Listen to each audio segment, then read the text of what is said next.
करते हैं ट्रांसफॉर्मर के मेन कंपोनेंट्स के ऊपर।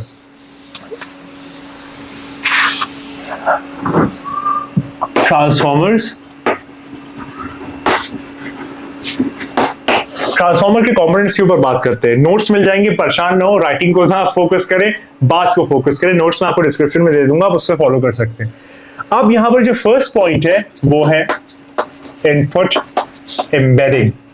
वही वाली बात हमने जो थोड़ी देर पहले की थी कि मशीन जो है वो नंबर समझती है, लैंग्वेज नहीं समझती। तो यहां पर क्या होता है, आपका जो ईच टोकन है वो वेक्टर में कन्वर्ट कर दिया जाता है। वेक्टर मतलब नंबर में कन्वर्ट कर दिया जाता है। इतना आसानी से समझिए आप। उसके बाद ये सीखता है ट्रेनिंग के टाइम, यानी कि ट्रेनिंग के टाइम जो है वो ये सीखता है कि भाई कौन सा नंबर, कौन सा वर्ड है। ये सारा जो कुछ है वो ट्रेनिंग जब आप कराते हो तब ये सीखता है। तो ये वाली बात यहाँ पर क्लियर होगी।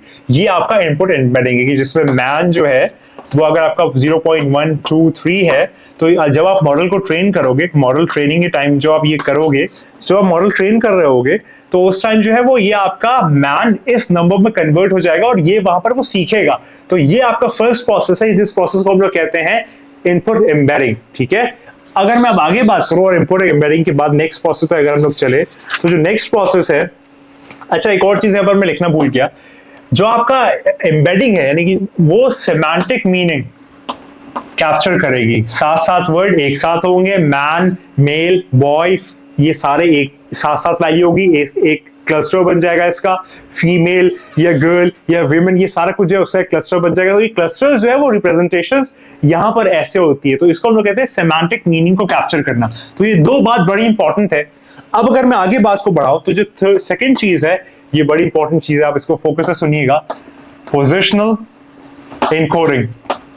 अब ये पोजिशनल एनकोडिंग क्या होती है, इसमें थोड़ी सी बात करूं तो पोजिशनल एनकोडिंग क्या होती है, ट्रांसफॉर्मर के पास जो है वो इनबिल्ट सेंस नहीं होता वर्ड ऑर्डर का। मतलब जो ट्रांसफॉर्मर्स है उसके पास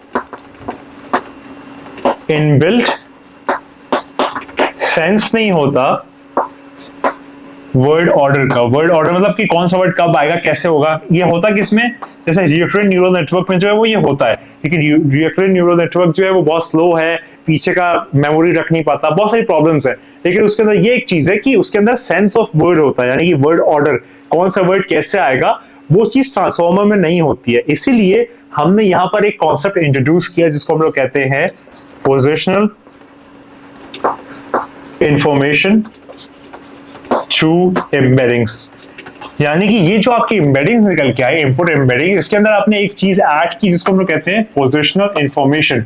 यानी कि आई एम डैनियल, तो भाई अगर इसको मैं लिख दूंगा डैनियल एम आई या डैनियल आई एम, या अलग अलग, तो इसके अंदर भाई मीनिंग नहीं बनेगा। तो ये चीज इसको समझ में आनी चाहिए कि भाई अगर मैं आगे पीछे भी कर दूं तो वो सेंस बना के सेंटेंस को फ्रेम कर दे वैसा कि जो इंग्लिश लैंग्वेज पे सेंस बनाए। तो उस चीज के लिए हम लोग पोजिशनल इनकोडिंग का सहारा लेते हैं कि जिसके अंदर क्या होता है, जिसके अंदर आप साइन और कोसाइन फंक्शंस को यूज करते हो डिफरेंट फ्रीक्वेंसीज के लिए। इन फंक्शंस के थ्रू जो है वो आप उसकी सिमिलर मैचिंग कराते हो और पोजीशन फोकस करते हो, और इससे आपका मॉडल जो है वो समझ जाता है कि कौन सा वर्ड कौन सी जगह पर आया है। यानी कि 1 2 3 जो है, तो ये 1 2 3 अगर आप 2 1 3 लिख दें तो ये समझ जाएगी भाई ये सही 1 2 3 है। अगर आप 3 2 1 लिख दें तो वो समझ जाए कि नहीं 1 2 3 है। तो ये समझना जो होता है वो आपके इनपुट एम्बेडिंग में जो पोजिशनल इनकोडिंग कर दी जाती है, पर पोजिशनल इनकोडिंग की इंफॉर्मेशन पास कर दी जाती है, उसके थ्रू ये होता है। ये चीज रिकरेंट न्यूरल नेटवर्क में इनबिल्ट होती है, लेकिन ट्रांसफॉर्मर्स में नहीं होती। तो वहां पर हमने अलग से इंट्रोड्यूस करके उसको एक चीज समझा दी, उसको एक चीज दे दी। अब आप ChatGPT में अगर कोई सेंटेंस को ग्रामेटिकली गलत भी लिखो तो वो सेंस बना के उसको सही कर देता है। किसकी वजह से, इसकी वजह से, पोजिशनल एनकोडिंग की वजह से, एम्बेडिंग की वजह से। ठीक है, इतना क्लियर हुआ। अब आगे बढ़ते हैं। जो अगला मेन कंपोनेंट है वो है सेल्फ अटेंशन। मैंने अटेंशन पे बात की आपसे।